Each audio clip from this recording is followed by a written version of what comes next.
I have some of the important topics with respect to multi-threaded programming. The last topic for the day which I'm going to discuss is implementing runnable interface. When it comes to the priority, normally the thread priority ranges from 1 to 10. So declare the class implementing the runnable interface. You all know that interface in the sense I don't have any implementation.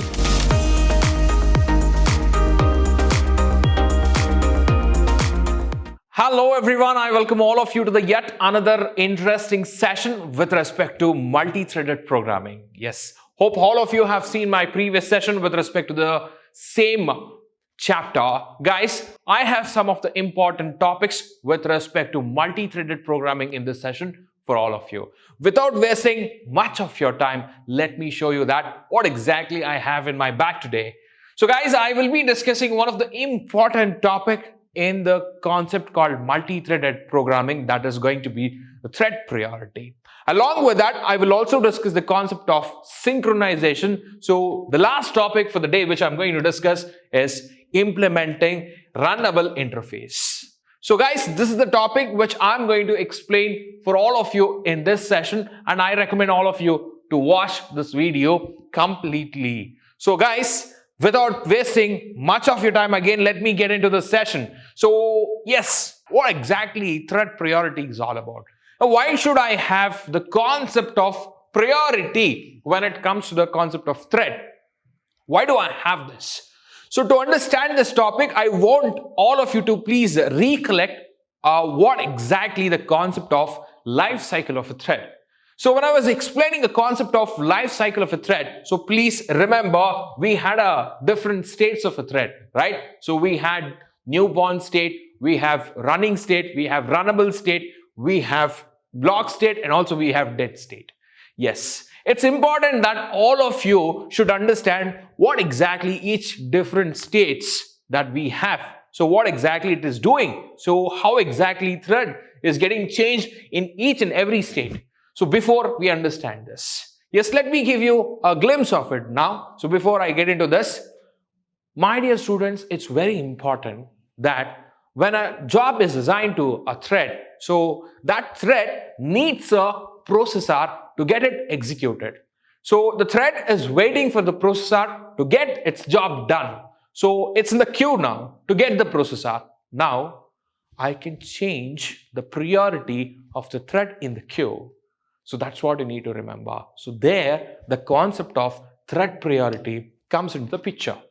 So to access the processor, the thread can have the priority. So why? Because multiple threads are waiting in the queue. So I need to change the priority of the thread to access the processor.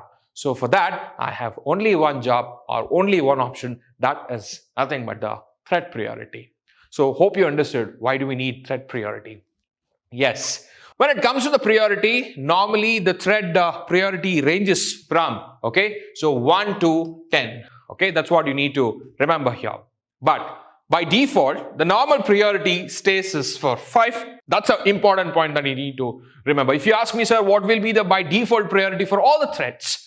By default, 5 will be the priority for all the threads. Sir, I have a question. Suppose I have the main thread and I will create the sub-threads for that. And then what will be the priority for the sub-threads then? So whatever the priority that I have for the main thread, the same priority will be inherited for the sub-threads also. That's a most important point that you need to highlight here. Yes. So hope you understood the range of the threads, thread priority, which starts from 1 to 10. Alright, so this is all about the thread priority that you have for the day. Moving forward to the next concept. So I think I have spoken about this. So the threads will be in the queue. So for that, suppose if I want to give the highest priority for the thread, so I will assign. So that's what I have explained already. So moving forward to the next concept, that's going to be the synchronization. What exactly synchronization is all about?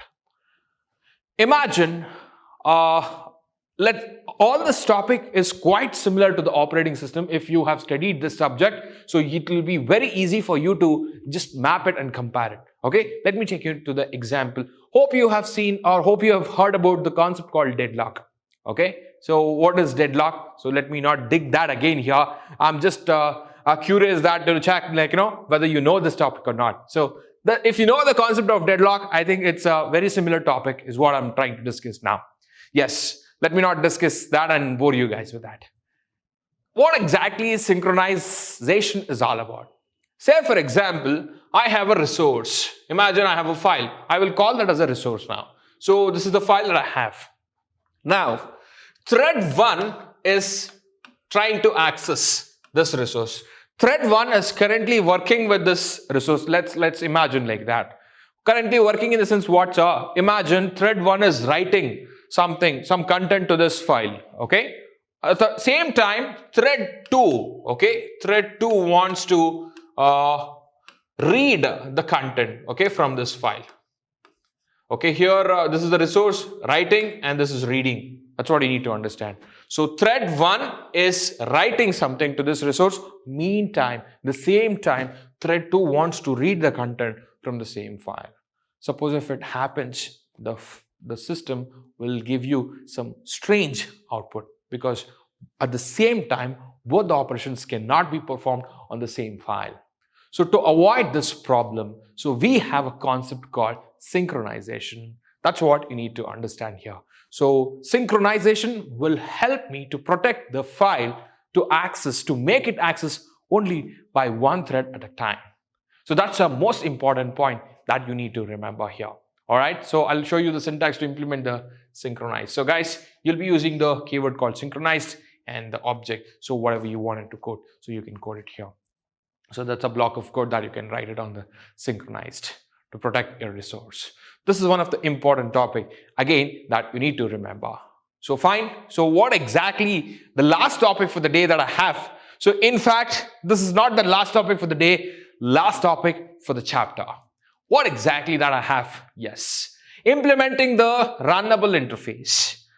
Yes, if you just look at the diagram or the program that I've taken here, so it will speak on behalf of me how exactly I will be able to implement the runnable interface. So they are trying to explain step by step in 4 steps. Let's understand what exactly that I have in the 4 steps. So please listen to me carefully. Let me speak about the step number 1 first.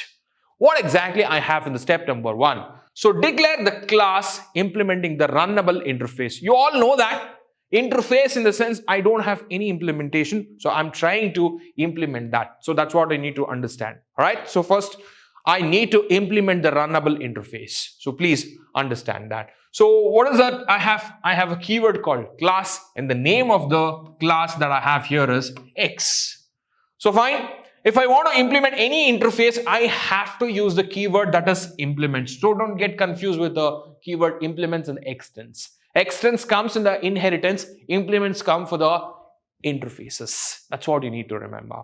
All right. So that remember interface name is a runnable. So that's what you need to remember here. What is the name of the interface which I'm going to implement? So runnable interface. That's a important thing that you need to remember. And that's the first step that I have. So fine. Then after that, implement the run method. So please understand, so if I have the parenthesis like this, you need to remember that as a method, as a function. When it comes to the Java, I speak or I say that as a method. That's what you need to understand now. All right. So I need to implement that. So where do I implement that? So please observe here. Step number 2. So please observe here. This is the implementation that I'm doing it for the method called run. Yes, I've done that. So inside that, I've just I've put the for loop. Inside that, I'm just having a print statement. Nothing great I have here. So I just have a for loop, and inside that, I have a print statement. So that's what I have in the run method. So after that, I'm just closing the class here. Then followed by what is the third point that I have? Please listen to me carefully now. So create a thread by defining an object that is initiated from this runnable class that targets the thread. So what is that I have? So create a thread by defining the object. So please observe here, step 3. What is that I have? So here I'm creating the object. I'm creating the object for this class. That's what you need to understand here. That's what I'm trying to say this. Create a thread by defining an object. Yes, that's what I'm trying to do here. And then, so what's that I'm doing? Initiate that from this runnable class to target the thread. So that's what we are trying to do it in the step number 3. After that, okay, so I need to start the thread, so which I'm taking the help of the function or the method called start, so which will help me to create a new thread, or it will take the thread to the active state from the newly born state. That's what you need to understand here. So at the end, I have the print statement. So this will help me to understand how exactly I can implement the runnable interface. So guys, so this is what you need to remember at this point of time. So that's what the last topic for the day that we have. So with this, let me wind up this chapter by saying this. Thank you. Bye-bye.